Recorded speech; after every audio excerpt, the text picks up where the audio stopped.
My Catholic daily prayer routine. That's what we're talking about today on Faith Focus Network.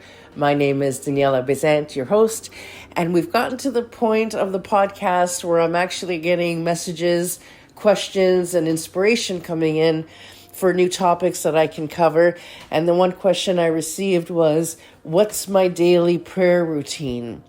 And it's perfect for me. It may not be perfect for you. And one of the great things about Catholicism is after 2,000 years of existence, there are so many different things that you can embrace or try. And sometimes they'll shift depending on where we are in the liturgical calendar and what your schedule will allow. So you have to kind of try for yourself to find that perfect tapestry of prayer life that'll work for you. And it was something that was a struggle for me to finally get into a really good routine that's lasting. And I'm going to share how I came to that and how I practice it every single day. And I'm going to talk about the different ways I do different things during the liturgical year. Let's start with the morning routine, because I've learned that has been the most transformative part of my life, was including prayer as my morning routine. So morning routine was something I struggled with. I got addicted to the looking at the phone as soon as, I started to stir, even before I got out of bed. And I got into bad habits of responding to emails or messages, even while I was getting ready in the morning, which meant every minute I was awake, I was working. And that caused severe burnout. And I also noticed that I felt frazzled all the time. Frazzled and overwhelmed, I would say, was the two most common things I felt before getting my prayer routine down to a perfect, for me, science. Again, I always stress it's going to be different for everybody, what works or what doesn't. But I found what works for me. And I hear all the productivity gurus and the success gurus talk about the importance of a really healthy morning routine that does not involve work, centering exercises or just exercise in general. And I tried all that stuff. Every form of exercise, all the routines, all the famous people said that you should do, and how I get up and have a smoothie or whatever. I tried all that stuff. And, it would work for a while and then I would fall off. And it wasn't until I got my prayer routine right that not only did that morning routine last, but also it fixed a lot of other issues. So for example, once I got my morning prayer routine down, I noticed that overwhelm disappeared. The feeling of stress or being frazzled, absolutely gone. And I really attribute it to those first prayers I do in the morning, not only because it gets me to a good mindset and that it's a peaceful way to start the day, but because of the intercession it allows. We forget the small print of free will. And that free will is tricky because you are free, literally, until you ask for intercession. And how often is it that we forget to ask? It doesn't occur to us to include our guardian angel in our business meetings going forward in the day, for example. So I found that now that the first thing I do upon waking is to say the prayer that I'm going to tell you that I say, I find that now I'm welcoming that intercession before I even get out of bed.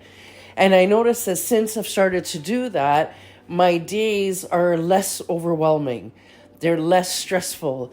And I never feel frazzled. And as a matter of fact, I'm so zen before I even get out of bed that now it's going to take a lot more to stress me out, as opposed to getting out of bed stressed and frazzled and then it taking a lot more to help me unwind. As a matter of fact, when I didn't have a daily prayer routine, I often felt like I needed to unwind and I was chasing dopamine all the time. So if I had a few minutes alone, I was spending money. I was usually either shopping or going out to eat or, getting some kind of an energy rush somewhere, or gabbing with a friend or whatever, because you feel like you need to blow off steam. I would want to go places that was loud, let's say, or really busy, whatever, because I needed energy that was bigger than my energy so that my energy felt relaxed, So that sort of deal. And now it takes a long time for me to even feel like I need to unwind. I've unwound before I even got to bed in the morning. So that's where it's really made a huge, huge difference in my life. So my morning secret sauce is the rosary. It takes me 20 minutes to do a rosary. As soon as my eyes start to move in bed, my hand is reaching out for the rosary that's on the nightstand. And I get a rosary in before I even step out of bed. The reason I do that is because I tried getting out of bed, making coffee, and sit to do the rosary, which is lovely, by the way, it's lovely. But I would find too many times I would get distracted. And then next thing I knew, the phone started ringing and it was too late. So I find that if I get that rosary in before I even get out of bed, I feel like I've accomplished something right away, right? And there's something about praying the rosary that puts you in a really, really zen place. So when you get up out of bed right after doing a rosary, you're not really rushing to the phone, right? If I had done anything else, stretching or whatever, as a morning routine, had my coffee, whatever, I still would have been rushing to the phone after that, right? Well, you're so relaxed after a rosary and you're feeling so centered that you're not really rushing, And also, like I said, that intercession is really, really magical. So when you get up out of bed after that, you're going into the day so zen. And the thing is that if I don't do that rosary in the morning, I feel it. It's like not having a coffee in the morning. You know what I mean? You feel it if you don't have it. So now I've gotten very used to that. And I find that I want it to continue. So I'm not so much in a rush to get to the rush, right? So now what I do is I'll pray the rosary, I'll get out of bed, use the ladies' room, then I'll come out and make a coffee, take my coffee to the deck or somewhere quiet, and I'll read the Bible for a minimum of 20 minutes. So that kind of extends my prayer. The first hour of the day is God's. That's the way I look at it. So grateful that I even have another day. That first hour of the day will be to the Lord. So, I'll read the Bible for a good 20 minutes. And then when I shut the Bible, I'll go into contemplative prayer. However, let's go back to the Bible for a second. I will sometimes throughout the day grab the Bible and I sort of use it like a magic 8-ball. So if I'm dealing with something stressful throughout the day, if I'm looking for advice, I will say a quick prayer and say, give me some guidance on this, or what should I know about a thing or whatever, or why am I like this, and I'll open it up. And it's creepy how many times your eye will fall on exactly what you need to read in that moment. But my morning Bible session's a bit different. So when I do my morning Bible session, I ask to know more about God. So before I open that Bible, I'll sit down and I'll say, God, I want to get to know you a little bit better. Please show me the passage that's going to teach me a little bit more about you. And that half hour, again, is reading the Bible, contemplating God, not myself, not what lesson I could learn to apply to my life, not whatever. It's fully focused on building that communion with God. And then when I close the Bible, like I said, I'll move into more of a contemplative prayer where I'll just speak to what's in my heart, what I'm grateful for, what I have to do that day that I'm thinking about, what's worrying me, what's stressful. I give that all to God. And I try to do that not in a formal way, but in a very, speaking to on a cellular level, this being that controls me and the world and made me and knows my purpose and knows me better than I know myself, in that intimate sort of way, like you would speak to a father, with that level of reverence, but also intimacy. And I'll have that moment. And then I always will give a moment to my guardian angel to officially ask for intercession, And in the event that it's not understood clearly, I welcome your intercession because of that free will. I know to be very clear, but welcoming my guardian angel's intercession. If there are things in the day I'm facing that I'm a little bit nervous about, I'll ask, my guardian angel for help with that. If I see that I've been resistant somewhere, or for example, I've been intimidated by a certain task, I'll ask my guardian angel to give me the strength to actually get it done today and stop procrastinating, so I find that very, very helpful. And then I'll start my day, but not before all of that's done. So that's how I handle the morning. I find once you get the morning on lock, the rest of your day is going to flow because your angel's going to go ahead of you and fix all the things before they start. So many times a solution will appear to me before I even knew there was a problem coming. And opening myself up to prayer first thing in the morning, I really believe does that for me. Giving that first hour of God, sort of like giving that first hour to yourself. And I find that ever since I've started doing that, I no longer need self-care and I'm no longer chasing dopamine. So that has been a huge, huge influence on my life. Then about midday, at some point, around lunch, just after lunch, I try and take another few minutes, not like an hour or anything, just a few minutes to get centered. What have I done so far?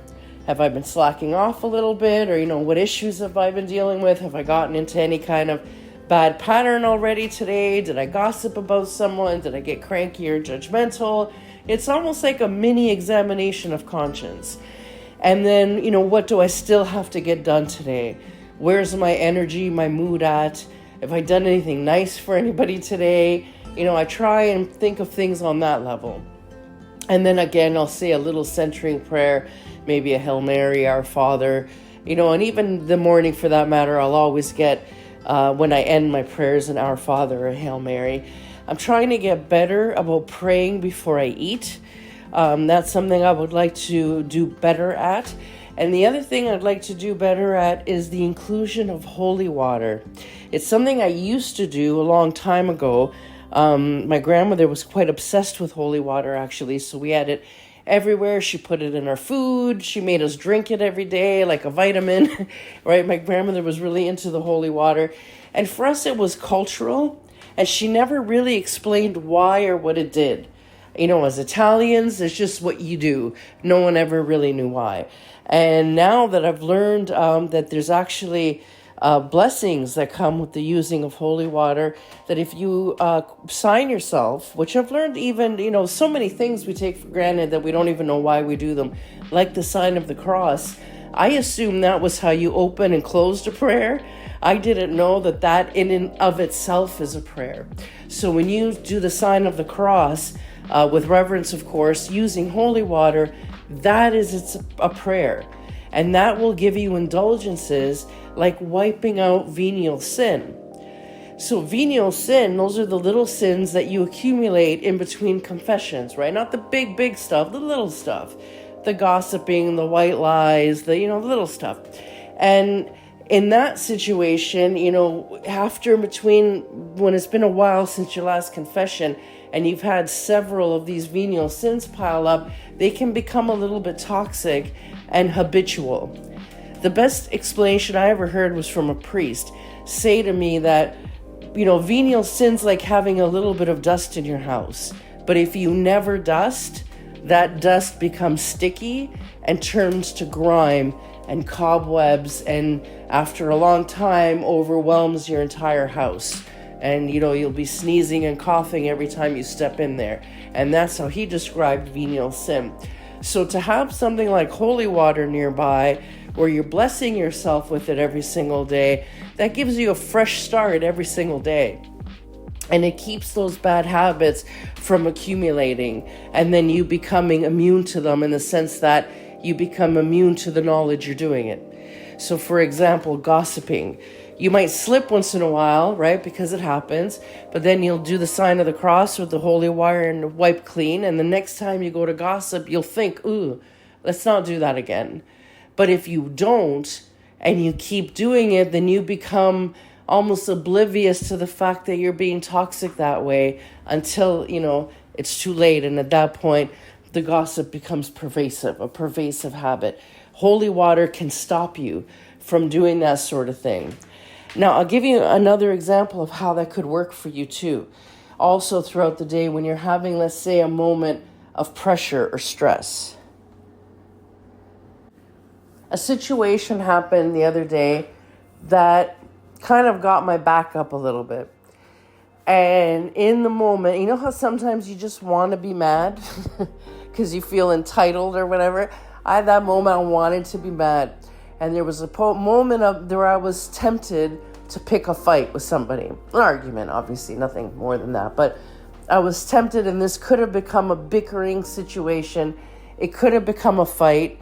And if it did, it would have changed the trajectory of my evening. My evening would have gone a certain way that would not have been pleasant. And I had a moment of awareness where it was like, this is either going to go one way or another, this conversation. So I took myself out of the conversation for a few minutes, went to sit by myself and prayed. Very, very quick prayer. God, I'm angry. I feel like I want to unleash, am I wrong? Am I seeing this in a way that's not helpful? I'm giving this concern to you, God, right now, and I'm asking for your wisdom. And I did an Our Father and 2 Hail Marys. And by the end of the second Hail Mary, I had chilled out considerably. And that feeling of wanting to be mad left me. And then I couldn't even figure out why I was going down that path. And then it hit me that, wow, that must have not been a real thing. Because if I was really right to be mad or whatever, I would still be upset. I'd still be concerned, even if I was emotionally mature enough not to get into a fight about it. But instead, the feeling of needing to be upset in the first place left. So that tells me that the thing that was kind of triggering me was probably just a demonic temptation to sow disunity or disruption, because demonic energy loves that, right? So if there was something that really needed to be resolved there, then I would have still dealt with the situation just calmer. But instead, in that moment, everything left and there was nothing even to discuss. There was all in my own head. And that was really profound, because I thought, how many people end up in disagreements or bickering that doesn't really come from a real place, but from disruptive energy. And because I had wisdom enough to include God in that situation, who, whatever it was that was vexing me was, removed. That was completely eliminated from my energy field. So if I hadn't done that, there would have been an argument. And this is the sort of argument that could have become a pattern argument, which then eventually, devolves into disunity in a relationship, where instead everything dissipated in a second. That was because I included prayer. So even throughout the day, evening, every time something happens that challenges you, if you could take a second and take it to prayer, it doesn't have to be a whole rosary, just an Our Father and a Hail Mary and the contemplation of it, or just to call in your guardian angel, you will find that the rest of your day changes in a good way. Or that what was a big problem is a small problem. And again, the deeper you get into prayer and the more automatic, the more you do it, the more it works for you, the less problems appear in the first place. Because then you get to the energetic of the solutions appear before the problem appears. And that's quite common when you live a prayerful life. And then there's the stuff that you do throughout the year, right? So for example, that's just daily. And then of course you say a few prayers before you go to sleep too, obviously asking for protection while you sleep and that sort of thing. Yes, absolutely. But then there's liturgical calendar stuff. So for example, I take Lent very, very seriously. So even though the Pope says just be nice to people, you don't have to fast, I tend to still fast. I really appreciate the richness of the traditions in our Catholic heritage, and I don't shy away from them because I hold a lot of value in it. I understand a lot of the times the church has become quite forgiving or lax in terms of its requirements, because I think it believes that if they don't ask much, then people might be more willing to participate. I think that works to the opposite, right? I think that right now people need the structure and they need the discipline. So things like Lent are a perfect time to do that. So I definitely give up stuff for Lent. I rearranged my schedule so that I could attend the Stations of the Cross and the prayer groups that my church holds every Friday during Lent. Once a month, the first Tuesday of every month, my church hosts Adoration and Rosary. I attend that. When I can, if there's an extra Mass that I can attend here and there, I'll attend. For me, receiving the Eucharist every Sunday is as important as getting oxygen every minute of the day, right? So every Sunday I have to receive the Eucharist, but any extra time that I can receive a Eucharist is a huge bonus. So if there's an extra Mass available that I can sneak away to attend, you better believe I will. Any chance to receive the Eucharist or to adore the Eucharist is the first priority in my life. I used to live in a place that held Latin Mass every morning at 6 a.m. and I never missed it. So I used to attend Mass daily. That's not available to me anymore where I am. But I don't know, maybe one day if I get Oprah rich, one of my dreams is to be able to bring Latin Mass to our church or adoration to our church. Even though they keep trying to ban Latin Mass these days, I would love to see it brought back. Advent's pretty special too, because you're in the festive time of year. There's a lot of meditations that happen throughout Advent, so I tap into those for sure. And another thing I include in my practice are novenas.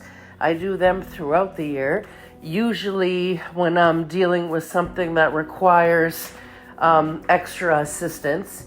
So, novenas are when you do the same prayer every day for 9 days, and you often do it for to a saint or to the Holy Virgin, the Eucharist, all sorts of things, the Holy Spirit.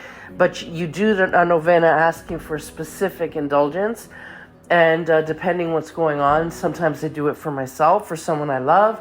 I will often do a novena just for the church or for the Pope, asking for prayers for them and wisdom and discernment.